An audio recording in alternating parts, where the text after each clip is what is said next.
I've sold over $3 million worth of my photography services, and I've helped over 32,000 photographers build profitable businesses selling wall portraits instead of digital files. These 13 marketing strategies are exactly how I did it and how my students consistently book right fit clients instead of bargain hunters. Number 1, build and engage your customer database. Listen, if you need bookings in the next 30 days, start here. Your database isn't just an email list. It's your phone contacts, your Instagram followers, your Facebook friends, your past clients, your vendors, people from your kids' school, everyone in your life. Here's what you're going to do. Step 1, put all of these people in one place. A spreadsheet or a CRM, doesn't have to be anything fancy. And then step 2 is group them by life stage. You might have business owners in one category. You might have VIP clients in one category. You might have your spouse or partner's contacts in another category.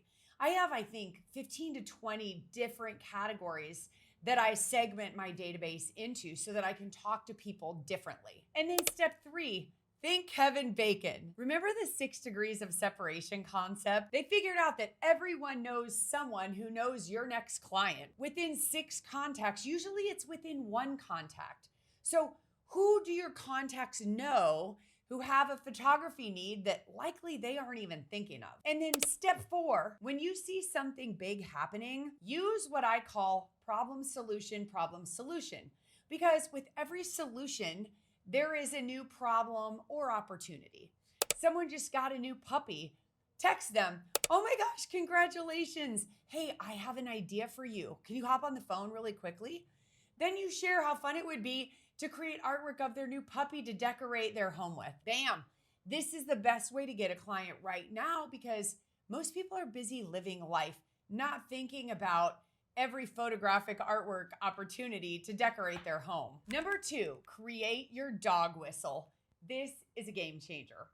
I named a marketing piece that attracts clients and pushes away bargain shoppers a dog whistle. These aren't business cards or postcards. They're creative pieces that are printed, that open, that twist and turn, that unfold. They have emotional words and beautiful images, not a bunch of pushy sales language. When a right fit client gets this and they open it and they say, oh my gosh, you're a photographer?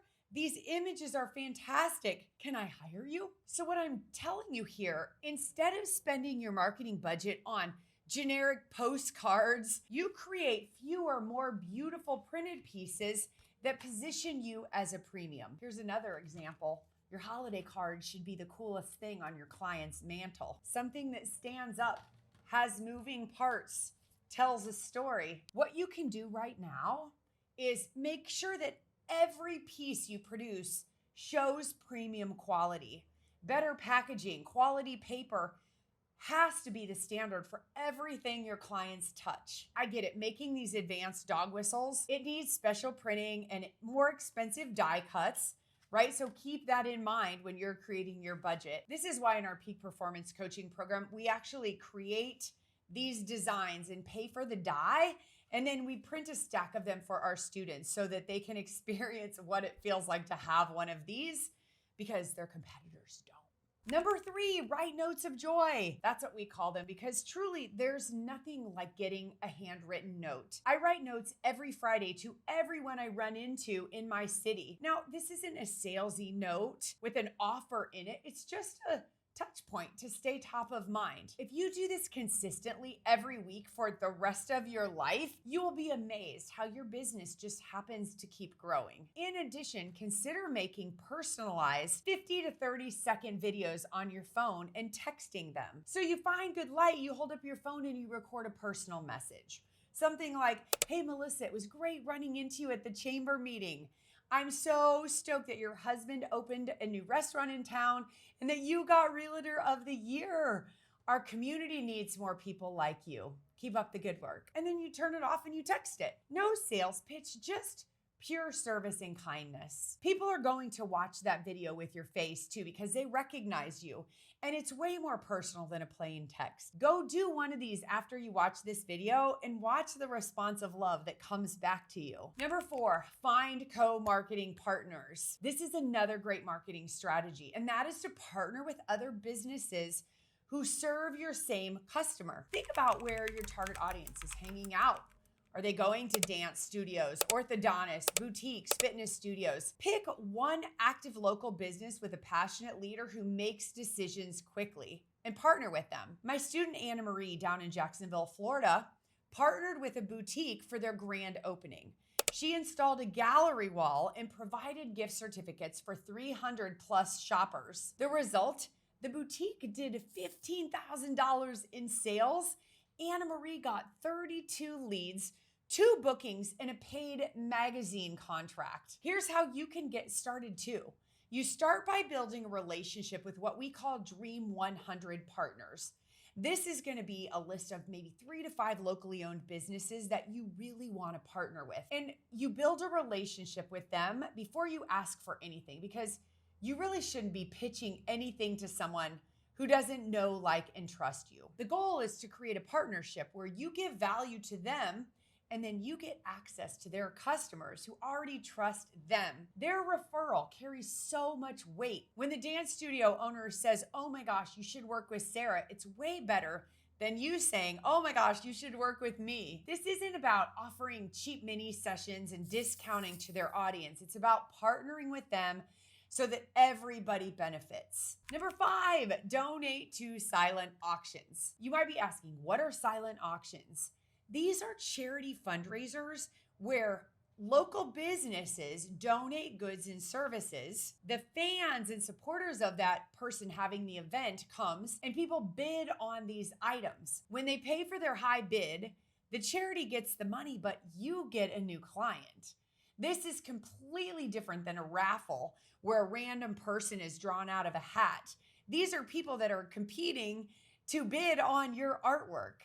Think about it. This person paid to become your client. You can Google auctions in your city or start calling every charity or school in town and ask them if they have a fundraising event that has a silent auction. I had a student who found 66 of them in one afternoon. When you set up your display, you want to make sure you have these key elements. You want to have a gift certificate that has disclaimers, and then you want to train the auction volunteer so they know how to help people bid on your artwork. I've had years where I've been in 20 plus auctions, and we have a system where we get a client almost every single time. So if you aren't doing silent auctions, this is the perfect time to start.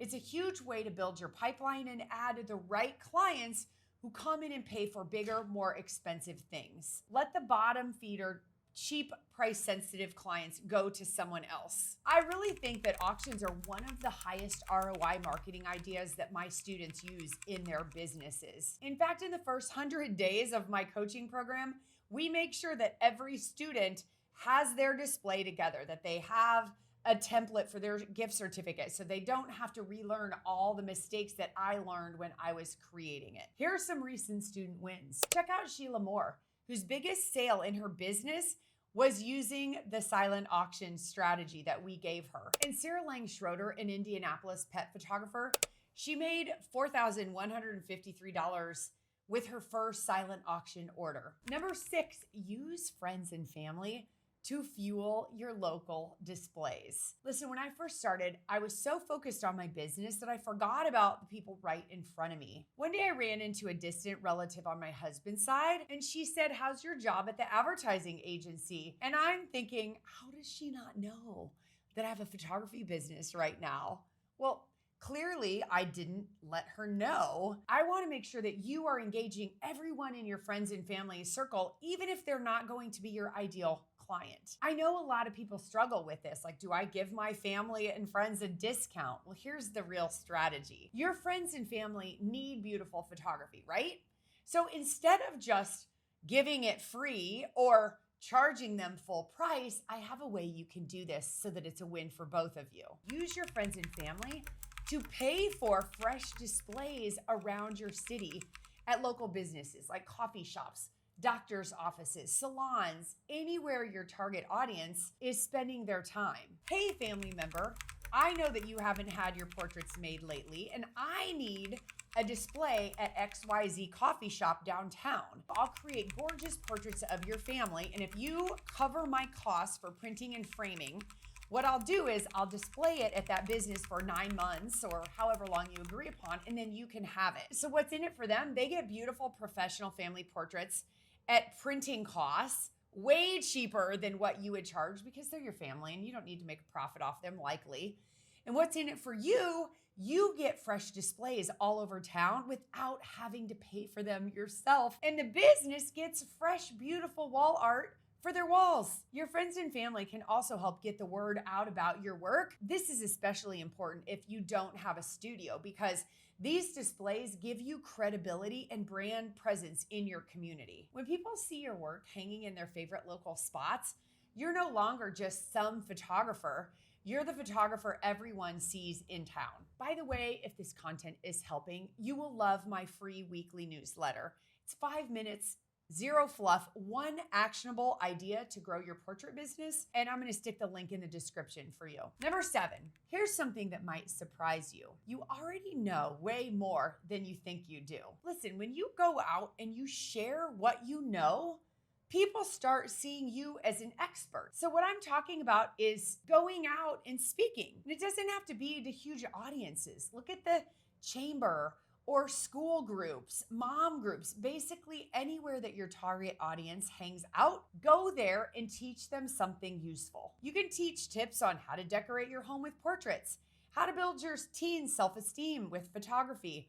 You can speak to art classes about Photoshop. There are an unlimited number of topics that you can teach. Sure, you can do that by speaking to local groups, but you can also create that educational content on social media. You can write articles for local publications, or you can partner with other businesses to offer workshops. I did that once with a local framer that I used, and we talked about how to frame and hang artwork so that it is the star in your home. People stop seeing you as just another photographer competing on price. They see you as the expert they need to work with. Number 8, partner with charities. You've already heard me talk about donating to silent auctions, but this is different. This is about building ongoing relationships with charities throughout the year and then getting access to their donor database.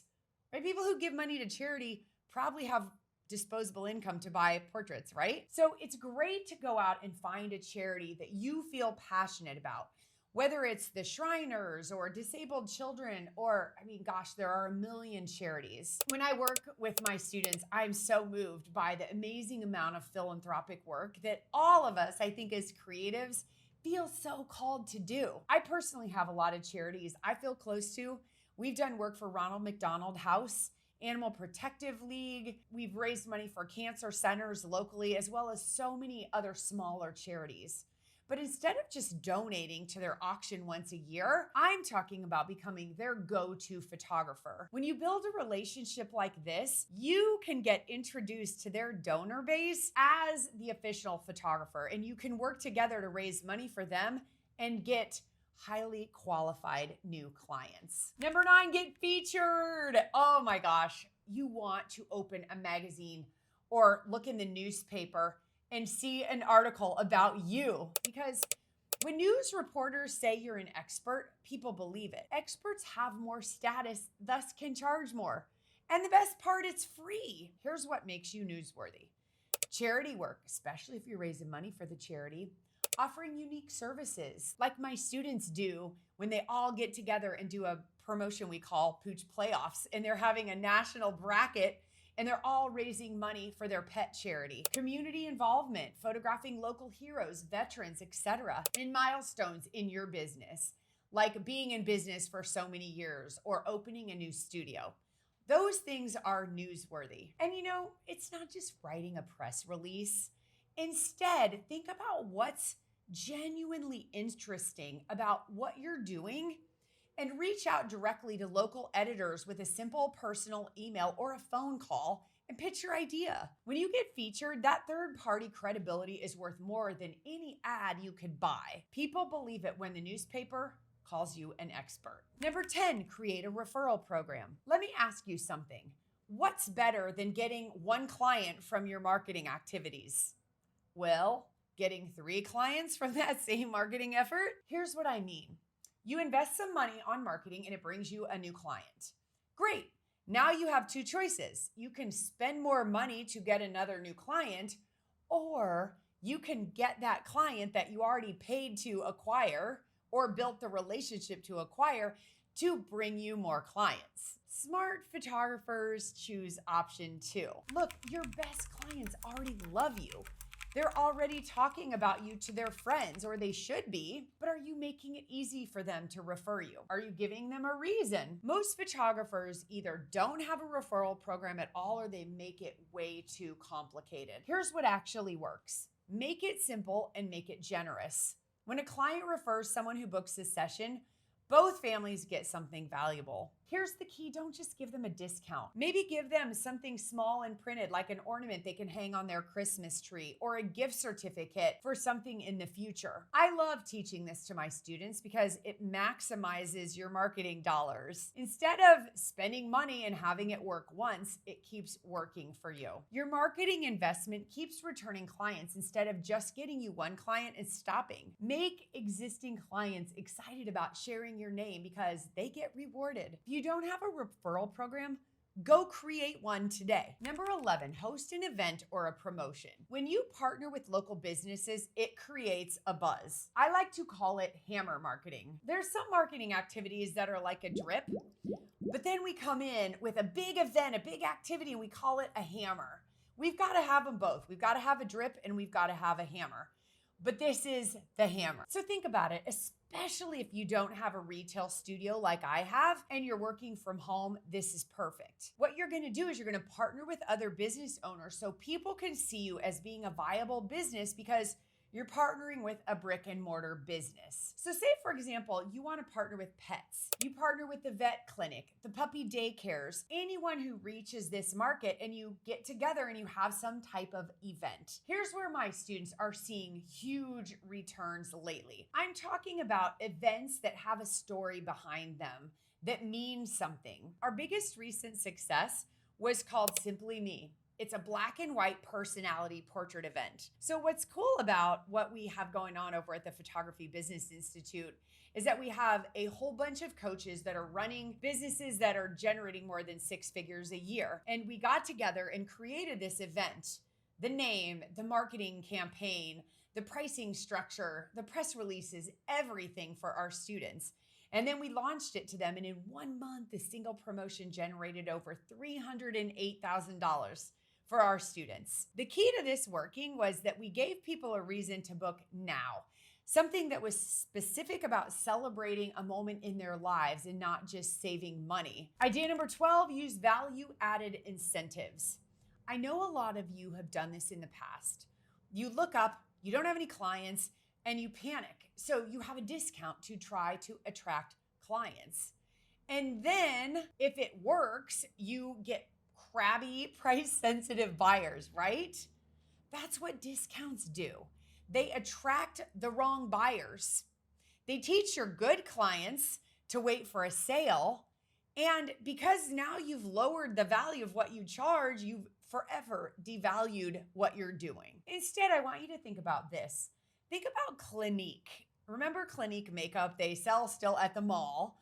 But when you go there, you check out their makeup, and about twice a year, when you buy a certain amount, you get a whole basket full of samples like lipsticks and different products for you to try.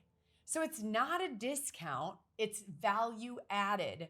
So whenever I see that, I go and I stock up on mascara, and I like their soap, and I might try some new things there. But the most important thing is that it's not a discount. I don't get the makeup any cheaper, but I get the extra things, so it makes me feel like I got more value. Think about how your business could use that. You could offer for high school seniors, when they order a certain size of wall portrait, you could offer graduation announcements as a bonus. Here's my hard, fast rule. Never reduce the price. Always add value. Instead of 20% off sessions, Offer something like book by Friday and receive complimentary graduation announcements with your senior session. Or December families receive a custom holiday card design. Think about something that costs you little but adds a high perceived value. Priority scheduling. I really like bonus items that we call knick-knack paddywhack, that are really cool, and they're not something we sell, but that's the only way to get it. So for sure, stop the discounting and focus on value-added incentives to attract the right clients. Idea number 13, social media. Here's what you'd expect me to tell you about social media. Post more, use hashtags, share now booking posts with cute graphics. But that's exactly what I teach my students not to do. I see photographers doing this wrong all the time. Social media isn't a desperate begathon of now booking discounts and pushy sales posts.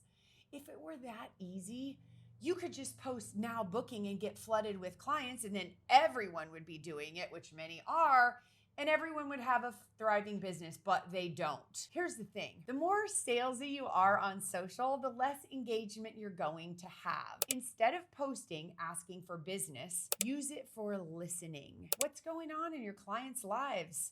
Watch for moments when people are sharing big life changes. Comment meaningfully. And when appropriate, DM people. I have an idea for you. Can you hop on the phone? The goal isn't going viral or getting likes. It's staying connected. So when they think of family photos, they think of you. Not because you posted now booking, because you've genuinely been present in their lives. Okay, friend, let me quickly recap these 13 strategies. Number 1, build and engage your database. This is your biggest asset. Number 2, create your dog whistle. This is how you attract right fit clients and repel bargain hunters. Number 3, write notes of joy now with video option. Number 4, find co-marketing partners so that you can access their customer base. Number 5, silent auctions has become one of my highest ROI activities for my students. Number 6, use friends and family for displays to build credibility around your town for free. Number 7, share your expertise because that positions you as an expert who solves problems. Number 8, partner with charities. This is how we build ongoing relationships with their fabulous donors who have disposable income. Number 9, get press coverage. Third-party credibility is worth its weight in gold. Number 10, referral program. Turn clients into your sales force. Number 11, host events. This is the best way to partner with your co-marketing partners to really create a buzz in the market. Number 12, create value-added incentives so you never have to discount again. Number 13, social media. Use it to listen and connect. Don't post salesy posts. Listen, now that you know these marketing strategies, you need a brand that makes people want to work with you. Click here to watch how to build a magnetic portrait photography brand, to discover the branding mistakes that are repelling premium clients, and I'm going to share with you exactly how to fix them.